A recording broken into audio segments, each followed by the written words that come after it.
Hi there. I've got 8 ways for you to make a living off of your property, or at least side income off of your property. You know, we spend a lot of money buying it, investing in our house and the land. May as well make it work for you. So, some of you may know that I own and run a horse boarding facility. So, that's one of my main sources of income, and I'm kind of branching off of that to do lessons and equine assisted learning. But and a lot of the horse boarding facilities around here are shutting down, and they're converting over to dog boarding facilities. And you know why? Because it's cheaper, probably makes more money, and it's not so labor intensive. So you could board cats, you could board dogs, you could board exotics, you could board people's rabbits. People have all kinds of weird pets these days. So just, whatever you think is a need in your area, or whatever kind of pets that you actually like. I would not want a dog boarding facility because other people's dogs are noisy and sometimes they don't behave. So if it were me and I had the space for it, or I wanted to do it, if I already wasn't doing the horse boarding stuff, I would board cats. I think that would be pretty fun and easy. So number 1 is animal boarding. Oh, the other thing, if you're doing small animals like dogs, cats, it doesn't have to be year round. So my thing with the horses is year round, full care, I'm in. But if you're doing dogs and cats and say you guys want like Christmas season off, just don't, that's probably going to be one of your busier times, but just block that time off and just tell people you're full, or you're going to be on vacation, whatever you want to tell them. But I mean, you have more control over when you're going to be accepting the animals when it's short term like that. So you can just block out time. Number 2 is have a garden. Number 1, that's going to save you on your groceries.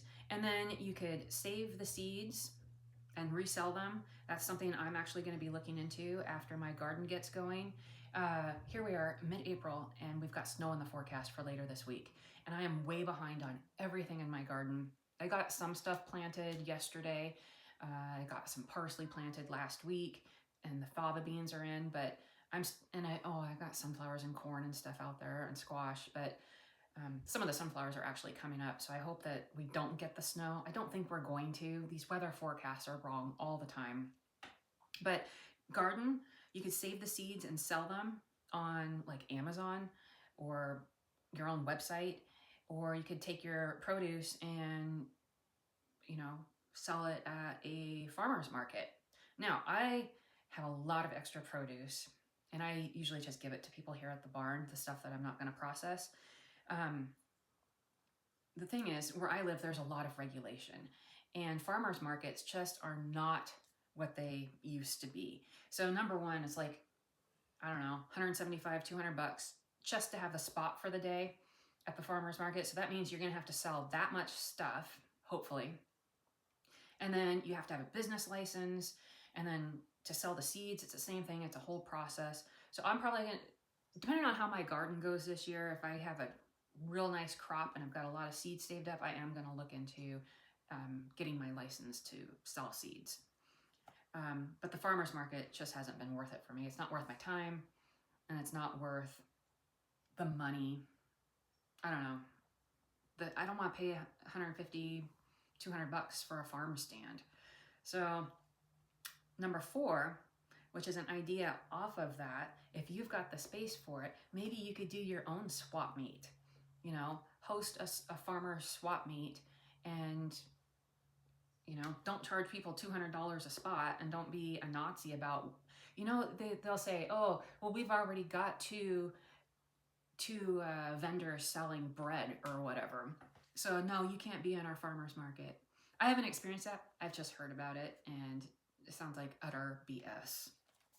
They should just let whoever wants to be in there. It's competition, not protecting your friend from not getting all of the business for it. You want variety. Anyways, farmers markets get really political. Is that the right word? I don't know. Just be aware. But that is one way that you could make money. Or you could just put a farm stand at the end of your driveway or something. I've seen lots of people doing that with eggs, flowers.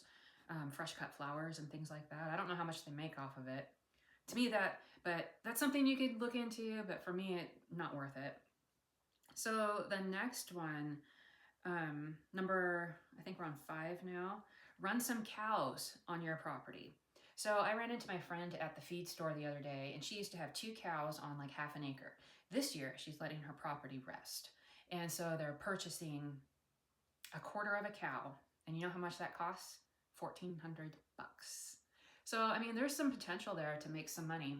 You know, you could feed your family and sell the rest of it. And if you breed your cows, you know, make your own little herd so you don't have to buy steers or heifers or whatever every single year. Just like the seed saving, you know, this stuff compounds after a while. There's potential there to make some money. At least, you know, it could pay the mortgage. You could sell enough cows to pay your mortgage for the year and your insurance costs and maybe a little extra. So, the next one, become a reseller. If you don't have enough property to produce hay to sell, but you have dry storage, you could talk to some of these farmers in the area who are big scale hay producers, and they'll probably cut you a deal if they know that you're going to be turning over the hay consistently. They're like, oh, this person buys 1,500 bales a year, so they might cut you a little deal, and if you pay cash. So say you bought all these bales of hay for $10 from the farmer, and then you could sell it for like 15 out of your barn, and people will come pick it up. And you know, it's still cheaper than the feed store. I think the feed store hay here is like $27 a bale. So I'm gonna actually be looking into that here. I didn't have a whole lot of extra money the last couple of months because I was saving for property taxes because I was a little bit short for that. And so here after the first of the month, things should free up monetary wise. So I will be looking into becoming a hay reseller. The other advantage to that is in my area, if you're making, I think it's $200 per acre profit off of your property with something that's considered agriculture, you get the ag exemption. So I'm not actually growing the hay here. I would be buying it and then reselling it. I've heard actually just yesterday of a story in the county south of me. It's about a nursery that they do grow a lot of their own stock to sell, but they also wholesale. And so the county's trying to remove their ag exemption, and I think it's probably going to shut them down because if they don't have the reduced property taxes, it's going to cost a fortune and they aren't going to be able to afford it, and it's going to put them out of business. So I just saw that on Facebook last night. So, you know, I just live in an area that's highly regulated, and they're getting more and more strict on what it takes to qualify for some of these tax exemptions. I know somebody else up the road who has the exemption for ag and open space.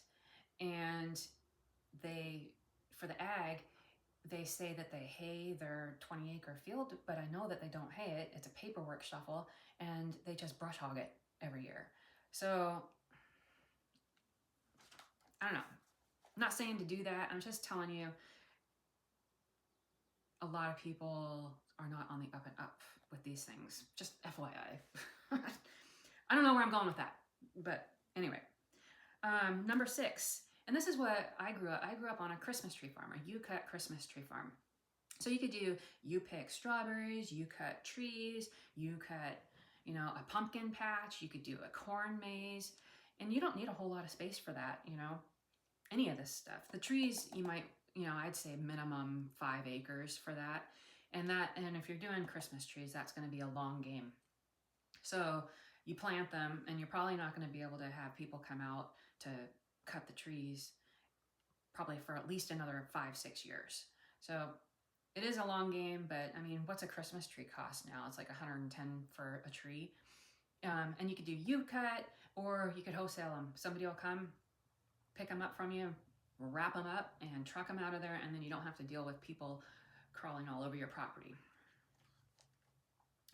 Number 7, this is something I'm looking into, is putting a dry campground on one or both sides of my property. So the east side of the property, there's a creek and it's really pretty down there, and there's driveway access on either sides of the property to get into there.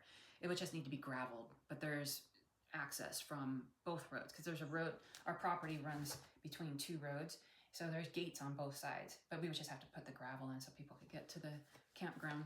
And then there's a grove of trees on the other side of the property, also with a gate driveway access, which would make a couple of nice campground spots. So, you know, I sell real estate, right? So this last summer I was shown a property that runs next to a creek, and it was, there was a word for it, hip camp. They called it a hip camp. And I got to see the books on their hip camp. And just for the short period of time that they were open, I think it was just, you know, a couple of months, like May through September was when they were open, because they were next to the creek and that property does flood. So it couldn't be open all year round. But they made like 20 grand in a year, passive income, dry camp. There's no facilities, no fire pits, no picnic tables, no bathrooms, no water. And they were making 20 grand a year off of this. I don't know, I think there was 6 campsites there. And you couldn't even tell what was a campsite and what wasn't. So 6 people could pull in there. I don't know. And nobody's overseeing it. The people lived in Colorado. So, I mean, we could do that. Anybody could do that if you don't mind people on your property. The only thing to watch out for, especially around here, because this state seems to be pro-vagrant, pro-squatter, pro let the homeless be on your property. I don't know. But, you know, you get into these rural areas and you have people that live permanently in an RV or their fifth wheel, and they're constantly looking for a place to park it. They're getting kicked out of the parks. So that would be the only thing that I would caution about, is somebody just pulling in and then you got an issue getting them out. So that's doing a seasonal campground, dry camp. That is a way to make some serious side income or full-time income, depending on what your expenses are. Because I know that the campgrounds up here are full and they're booked out like the previous summer. So just finding a camping spot up here is a nightmare if you haven't reserved a spot. And I think it's that way pretty much everywhere. I haven't been camping in years, but when I was working up at the Park Service, that would happen a lot. I mean, permits would be sold out the previous season. It's crazy. Outdoors is popular now. And the last one is kind of controversial. And it's leasing your property for solar farms. So we were approached this past fall. I can't remember the company name, but you could Google it, solar farming leases, and a bunch of companies are going to show up for you. But they sent us a letter and said that they were interested in leasing a big chunk of our property for a solar farm. And we're like, and that they pay well, you know. I don't remember what the number was, but it was a lot. And we're like, yeah, we're interested in that. So we contacted them, and it turned out, I don't know why they even contacted us when our property didn't qualify for it, because the power setup here wasn't exactly what the client that they had needed. But they said PSE is constantly making upgrades to their system, so we may qualify in the future. And I've noticed across the street, it looks like PSE is over there with giant spools of thick black wire. So I don't know what they're doing, but maybe they're upgrading the system. I don't know. But you could potentially retire off something like that if you don't care what your neighbors think. There's actually a big thing going on. It's not with solar farming, but it has to do with not data center, but battery storage. I think it's a battery storage facility going in, and they need lots of water for these things.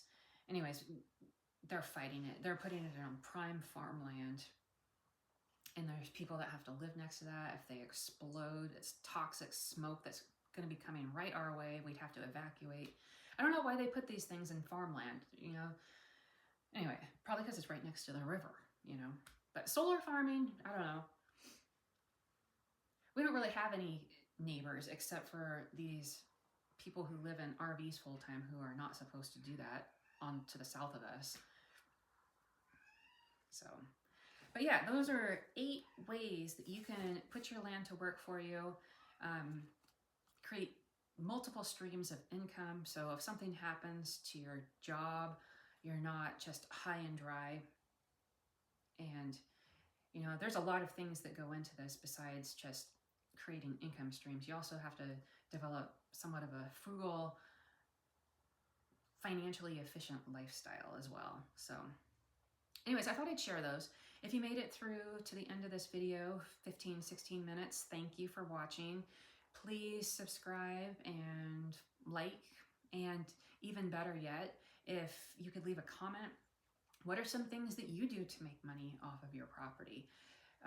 I would love to hear and get some new ideas. These are just ones that, you know, I'm doing and came up with, but I'd love to hear what other people are doing that live a rural lifestyle and how they put their land to work for them. So that's it. I'll end this here.